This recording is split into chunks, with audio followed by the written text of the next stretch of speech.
যুবশ্রী প্রকল্পের গ্রাহকদের জন্য দারুণ খুশির খবর। যুবশ্রী প্রকল্প হল পশ্চিমবঙ্গ রাজ্য সরকারের উদ্যোগে শুরু হওয়া অন্যতম এক সফল যোজনা। রাজ্যের বহু কর্মসংস্থানহীন বাসিন্দা বেশ কয়েক বছর ধরে যুবশ্রী প্রকল্পের গ্রাহক হওয়ার জন্য আবেদন করেও কোনো রকম ফল পাননি। এবার তাদের জন্যই দুর্দান্ত এক সুখবর দিল পশ্চিমবঙ্গ রাজ্য সরকার। পশ্চিমবঙ্গ রাজ্যের কর্মসংস্থানহীন বেকার মানুষের আর্থিক সহায়তা প্রদান করার জন্যই মূলত এই প্রকল্পের সূচনা করা হয়েছিল। বর্তমানে এই প্রকল্পের সম্পূর্ণ দায়ভার রয়েছে এমপ্লয়মেন্ট এক্সচেঞ্জের ওপর।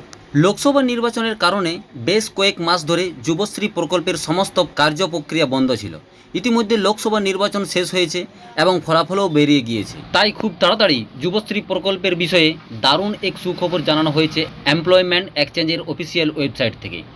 এই সুখবর আসলে অন্য কিছু নয়, এমপ্লয়মেন্ট ব্যাংকের তরফ থেকে যুবশ্রী প্রকল্পের নতুন গ্রাহকদের বিশাল এক তালিকা প্রকাশ করে দেওয়া হয়েছে।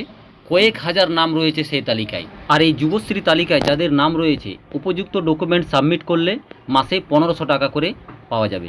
বেশ কয়েক বছর ধরে আবেদন করেও যারা ইতিবাচক ফলাফল পাচ্ছিল না, তাদের নাম এবারে চলে আসতে পারে এমপ্লয়মেন্ট ব্যাংকের অফিসিয়াল ওয়েবসাইট থেকে প্রকাশিত হওয়া যুবশ্রী প্রকল্পের নতুন গ্রাহক তালিকায়। তাই আর বেশি দেরি না করে এখনই অফিসিয়াল বিজ্ঞপ্তিটি ডাউনলোড করে দেখে নিন আপনার নাম সেখানে রয়েছে কি না।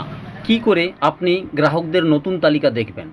এর জন্য আপনার হাতে থাকা অ্যান্ড্রয়েড মোবাইল ফোনের গুগল ক্রোমে গিয়ে employmentbank.wb.gov.in লিখে সার্চ করুন। এরপর হোম পেজের মধ্যে থাকা view Yuvashree new waiting list অপশানটা দেখে ক্লিক করে নিন। এরপর সম্পূর্ণ ওয়েটিং লিস্টটি আপনার মোবাইল ফোনে ডাউনলোড হয়ে যাবে। সেখান থেকে ভালোভাবে সমস্ত নাম দেখে নিজের নাম খুঁজে নিন, অথবা ওপরে থাকা সার্চ বাটনের নিজের নাম লিখে সার্চ করে নিতে পারেন। যুবশ্রী প্রকল্পের মাধ্যমে পশ্চিমবঙ্গ রাজ্য সরকারের পক্ষ থেকে রাজ্যের কর্মসংস্থানহীন মানুষদের প্রতি মাসে 1500 টাকা থেকে 2500 টাকা পর্যন্ত বেকার ভাতা দেওয়া হয়ে থাকে। রাজ্যের এমপ্লয়মেন্ট ব্যাংকের পক্ষ থেকে নতুন তালিকা প্রকাশ করার পর অ্যানেক্সার 1 ও অ্যানেক্সার 2 নামে আরও দুটি ফর্ম ফিল আপ করতে হবে ইচ্ছুক গ্রাহকদের। অ্যানেক্সার 1 এর মাধ্যমে মূলত গ্রাহকদের ব্যাংক অ্যাকাউন্টের ডিটেলস নেওয়া হবে, এবং অ্যানেক্সার 2 এর মাধ্যমে গ্রাহককে যে কোনো গ্রুপে অফিসারের থেকে নিজের বেকারত্বের সার্টিফিকেট সই করিয়ে জমা করতে হবে। মনে রাখতে হবে, এই সমস্ত প্রক্রিয়া জুলাই মাসের 7 তারিখের মধ্যেই শেষ করতে হবে।